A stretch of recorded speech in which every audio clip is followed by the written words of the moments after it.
I sat down with an Ethiopian Israeli Messianic Jew and asked him about all the talk surrounding the red heifers being shipped to Israel from America, and his answer kind of surprised me. Many religious Jews believe that the temple needs to be rebuilt in Jerusalem before the Messiah can return. And the red heifer cow is required for them to sacrifice and usher in this third temple period. And as we speak right now, there is a massive altar being prepared for the red heifer sacrifice ritual in Jerusalem. Now, I find it interesting that within many religious Jews, they believe they can help usher in the coming of the Messiah. And to illustrate this point, check out this moment from 1990 where the current Prime Minister of Israel, Benjamin Netanyahu, meets the legendary Rabbi Rebbe. This is the rabbi that we recently covered in our reaction to a Dr. Michael Brown video that many Jews believe to be the Messiah, and many were expecting him to rise after his death. So this is not their first encounter,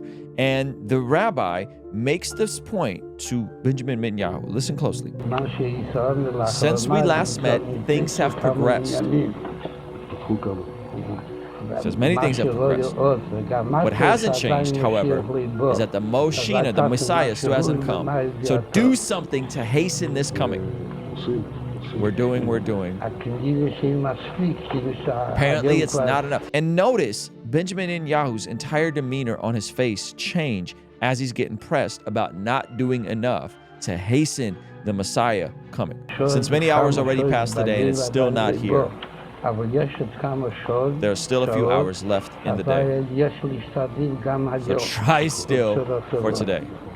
Wow. So this red heifer sacrifice to help usher in the rebuilding of the temple is a way that they are trying to hasten their Messiah to come. And I sat down with a Messianic Jewish friend of mine from Israel to get his take on the red heifer prophecy. But first, guys, my name is Ruslan, and this channel exists to encourage, empower, and inspire you to live a life that blesses God. If you're new here, if you're not new here, please make sure you hit that subscribe button. We reach over 1 million unique monthly viewers on this channel, and unfortunately, a huge percentage of you guys are not subscribed. Okay, let's get into my conversation with Emmanuel Roro. Emmanuel Roro is an interesting guy. He served in the military. He's an Ethiopian Jew that became a Christian, and he's also a widely known worship leader, not just in Israel, but beyond. He's traveled to places like Brazil, and he was recently here in America doing a tour of different worship events. All right, let's jump into this conversation. There's videos going around that are going super viral of the red heifers being raised up to be shipped over to Israel, to right. You're seeing some of this stuff. What do you make of that stuff in terms of the connection to this being an end times preeminent thing or setting off the course of events? What do you think of that stuff? So, and are you keeping up with the red heifer stuff? Yeah, a little bit. I've heard of it. The fact that Israel exists right now, and you have people, and you have Jewish believers that seeing their Messiah, Yeshua, as a savior, is like something that really give an alert of like, oh, something we're end times vibes. But I see what happened October 7th really changed and shift the atmosphere in Israel. I hope that, and I'm praying that God will use that to bring more people in Gaza, all over the region, especially in Israel, to know Him, because people lost hope. And I found my hope again in Yeshua, in Jesus, because I had where to look up. Many people don't have where to look up, but we offer Jesus as, He is the real hope for humanity. And I think that when we'll start seeing more Jewish people coming to faith, and I have also understanding that when a lot of Christians will show their love to Israel and just show their love to their Jewish Messiah and cause them jealousy, and then cause their hearts to turn back to Jesus and see, oh, this is our brother, this is our firstborn brother. That's when I would think Jesus is coming back, because Jesus said, until you say, blessed is the one who comes in the name of the Lord, I won't be back. So there's like a key to his return in their salvation. So you're expecting revival in Israel, turning back to the Messiah before he returns. Exactly. Interesting. Okay. Wow. Yeah. So I think the tough part is people seem to struggle because Christians tend to have a heart for Israel because of some of the end times prophecy. Yeah. Israel being established as a nation and winning all these wars does seem like a miracle. Anyone that knows the history. The tough part is, how does someone balance being for Israel without necessarily giving Israel a blank check to do whatever they want? And which can change depending on who's in power and what coalition and what people you know what I mean? People have to appeal to. Like, how do you balance that tension? And or how should we as Christians that hey, I think Israel should exist. I think Israel has, I don't think the church has replaced Israel, right? I think that God still has a plan for Israel, the Jewish people. However, that doesn't mean I endorse everything that is happening in every military operation, but that's how you'll kind of get placed in society, right? So I'll just say, hey, I think Israel has the right to exist, and I think they need to defend themselves and prevent future attacks. However, I don't know about all the military operations. Some of this stuff seems a little heavy-handed, and Bibi seems super sus and sketchy to me, So how can we detangle some of that? I believe that's what I see. This is right now what's happening is like, you're either for Israel, you're either not for Israel. You cannot be somewhere, you cannot be, but the reality is it's not black and white. The reality is that some things happen. Yes, in general, yes, I'm from Israel. Yes, I'm praying for the nation of Israel.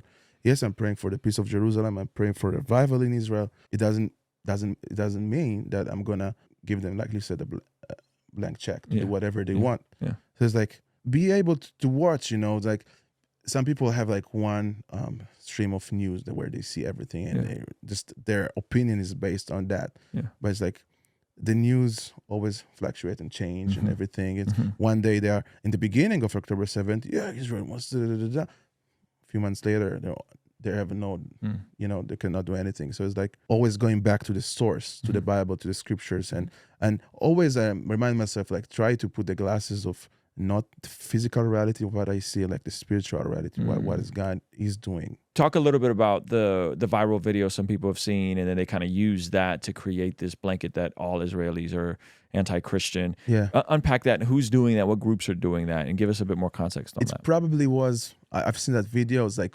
kids, like the spitting on some Christians walking, because they basically believe that they do something like kind of sorcery, but that's small group, that's extreme, really extremist. And I've experienced that. We had on June, end of May, where the worship night in Jerusalem was open to all, whoever wants to come, worship night for God in Hebrew. This is what we do. And then to that worship night, many ultra-Orthodox Jews came, and the extreme anti-missionaries parties that came, and they blocked the entrance. And they were like pushing them, like people, moms with children, people that want to enter and worship, and they're like pushing them, like, missionaries don't enter, yada yada yada. It's like there's a pushback, but when they come with the groups and they take usually kids that don't understand and try to push them back on you, but usually when you talk one-to-one to people, and it's more reasonable, they will understand and talking with you. Of course, we'll agree to disagree, but yeah. So it's not as prevalent as we see on the internet. Meaning, so hypothetically, say we did an event in Israel. Say I came, say Pastor Jeff came, you led worship, and we did like a one-day event. Do you think there would be pushback? From what I see and experience, Israel is a free country. You can express your faith, no matter if you are Jew, Muslim, Christian. You can do and express your faith.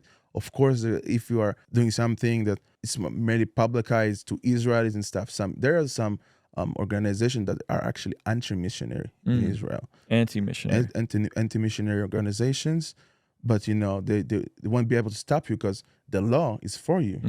The police and the police will come and basically will defend the event. You will be able to do that. Yeah. But there might be some protest. Yeah, protest. Yeah.